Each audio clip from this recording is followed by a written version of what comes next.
आत्मा को कोई अस्त्र काट नहीं सकता, अग्नि जला नहीं सकती, जल भिगो नहीं सकता, वायु सुखा नहीं सकती। तो फिर क्यों हम इस अमर आत्मा को स्वयं ही बंधनों में डाल दें? आइए गरुड़ पुराण की इस शिक्षा को स्मरण रखें। जीवन ईश्वर का दिया हुआ सबसे अनमोल उपहार है और इसे अधूरा छोड़ना सबसे बड़ा पाप है। दोस्तों, गरुड़ पुराण हिंदू धर्म के प्रमुख 18 पुराणों में से एक है।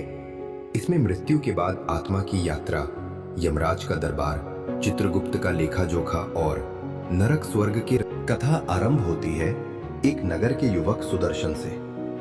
वह शिक्षित, गुणी और सौम्य था, किंतु जीवन की कठिनाइयों से हार कर उसने नदी के तट पर जाकर अपने प्राण त्याग दिए। जैसे ही उसकी श्वास टूटी, तुरंत 4 भयानक यमदूत प्रकट हुए।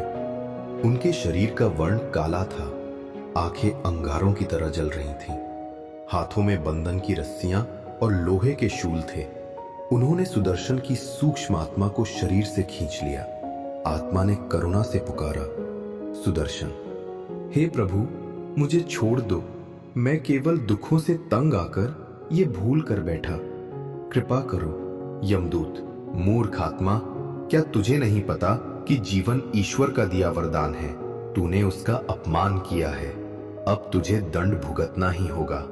यमदूत आत्मा को खींचते हुए उस मार्ग पर ले गए जिसे वैतरणी मार्ग कहते हैं। ये मार्ग अंधकारमय था।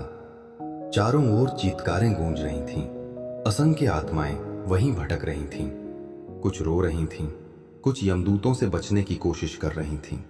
सुदर्शन ने चारों ओर देखा। कहीं रक्त से भरी नदियां बह रही थीं, कहीं काले कौवे आत्माओं की आंखें नोच रहे थे, कहीं भूखे कुत्ते आत्माओं को चीर फाड़ रहे थे। यमदूत उसे घसीटते हुए वैतरणी नदी के तट पर लाए। ये नदी रक्त, मांस और दुर्गंध से भरी हुई थी। उसमें भयानक मगरमच्छ और जोंक भरे हुए थे। यमदूत, इस नदी को पार कर आत्महत्या करने वाला, यही तेरी पहली सजा है। जैसे ही सुदर्शन नदी में उतरा, उसके चारों ओर मगरमच्छ लपके और उसकी सूक्ष्म देह को काटने लगे। वो पीड़ा से चिल्लाने लगा, किंतु उसकी चीख सुनने वाला कोई नहीं था। कई दिनों की यातना के बाद यमदूत उसे यमपुरी लाए। यमराज का विशाल दरबार था। सिंहासन पर महाकाल समान यमराज बैठे थे और बगल में चित्रगुप्त अपनी लेखनी और पन्ने खोले हुए थे। चित्रगुप्त, धर्मराज, ये वही प्राणी है जिसने अपने ही प्राण हर लिए। इसके जीवन में बहुत अवसर थे, किंतु इसने धैर्य छोड़कर आत्महत्या की। यमराज, हे आत्मा, तूने जीवन का अवसर क्यों खोया? क्या तुझे पता नहीं कि जो अपने प्राण स्वयं लेता है वो अगणित जन्मों तक भटकता है? सुदर्शन ने रोते हुए कहा, सुदर्शन, प्रभु, मैं दुखों से तंग आ गया था, मुझे क्षमा कर दीजिए। यमराज, क्षमा उन लोगों को मिलती है जो प्रयत्न करते हैं, न कि जो कायरता दिखाकर भाग जाते हैं। तुझे उन नरकों में भेजा जाएगा जहां आत्महत्या करने वाले भटकते हैं। नरकों की यात्रा। 1. अंधकार नरक। सुदर्शन को पहले अंधकार नरक में डाला गया। वहां घना अंधेरा था। आत्माएं टकरा टकरा कर गिर रही थीं। जगह जगह से आग की ज्वालाएं उठती थीं और आत्माओं को झुलसा देती थीं। यहां आत्महत्या करने वाले व्यक्ति अंधकार में भटकते रहते हैं, क्योंकि उन्होंने अपने जीवन के प्रकाश को स्वयं बुझा दिया था। 2. शूलवन। इसके बाद उसे शूलवन में भेजा गया। ये वन लोहे के कांटों और शूलों से भरा हुआ था। यमदूत उसे वहां फेंक देते और वो हर कदम पर कांटों से छलनी हो जाता। उसकी सूक्ष्म देह रक्त रंजित हो उठती। 3. ज्वालामुखी नरक। इसके पश्चात वो ज्वालामुखी नरक में पहुंचा। वहां पिघले हुए लावे की नदियां थीं। आत्महत्या करने वालों को बार बार उन नदियों में फेंका जाता। जैसे ही वे जलकर राख होते, तुरंत नई देह प्रकट हो जाती और फिर यातना शुरू हो जाती। 4. बर्फ का और भयानक स्थान था हिम नदी नरक। वहां बर्फीली आंधियां चलती थीं और आत्माएं नंगी अवस्था में ठिठुरती थीं। उनकी हड्डियां जम जाती, फिर टूट टूट कर बिखर जाती। ये उन लोगों की सजा थी जिन्होंने जीवन की गर्मी सहन नहीं की और पलायन कर लिया। गरुड़ पुराण में कहा गया है कि आत्महत्या के अलग अलग कारणों के अनुसार आत्माओं को विशेष यातनाएं दी जाती हैं। प्रेमवश आत्महत्या करने वाले, इन्हें बार बार उनके प्रियजन का दृश्य दिखाया जाता और फिर उनसे अलग कर दिया जाता। उनकी आत्मा रोती रहती किंतु कभी मिलन नहीं होता।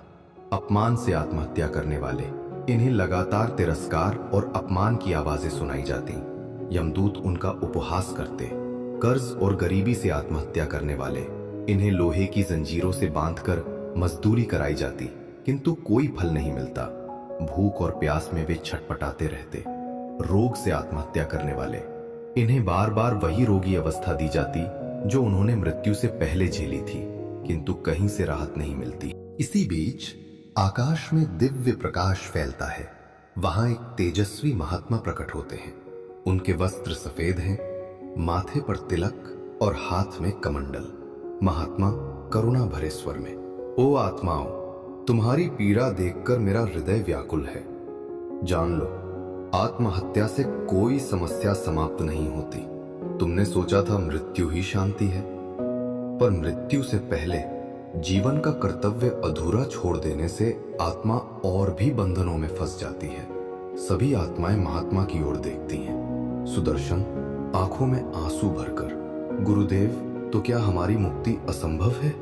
महात्मा, नहीं, मुक्ति असंभव नहीं है, परंतु इसके लिए तुम्हें अगले जन्म तक प्रतीक्षा करनी होगी। जब तक तुम्हारे अधूरे कर्म पूरे ना हो, जब तक तुम अपने जीवन का सम्मान करना न सीखो, तब तक तुम्हें बार बार ये पीड़ा झेलनी होगी। महात्मा आगे कहते हैं, गरुड़ पुराण में स्पष्ट है कि आत्महत्या करने वाले के पाप को केवल भक्ति और प्रायश्चित ही काट सकते हैं। यदि उनके परिजन श्रद्धा पूर्वक पिंडदान करें तो आत्मा को कुछ शांति मिलती है। यदि कोई जीव अगले जन्म में ईश्वर का स्मरण करते हुए कठिनाइयों का सामना करता है तो धीरे धीरे पाप क्षीण होते हैं।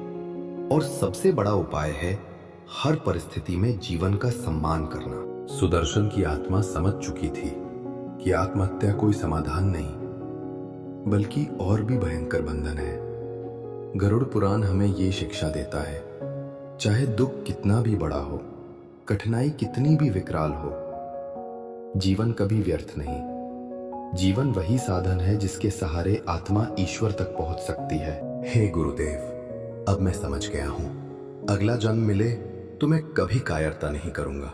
चाहे कठिनाई कितनी भी बड़ी हो, मैं उसका सामना करूंगा और अपने जीवन को प्रभु को समर्पित करूंगा। महात्मा मुस्कुराते हैं और आशीर्वाद देते हैं। यही है सच्ची शिक्षा। जीवन को सम्मान दो। मृत्यु स्वयं अपने समय पर आएगी और जब मृत्यु ईश्वर की इच्छा से होगी तभी आत्मा को शांति और मोक्ष मिलेगा। दोस्तों, एक गरुड़ पुराण अब समाप्त होती है। भाग 2 जल्द ही आएगा। तब तक के लिए धन्यवाद।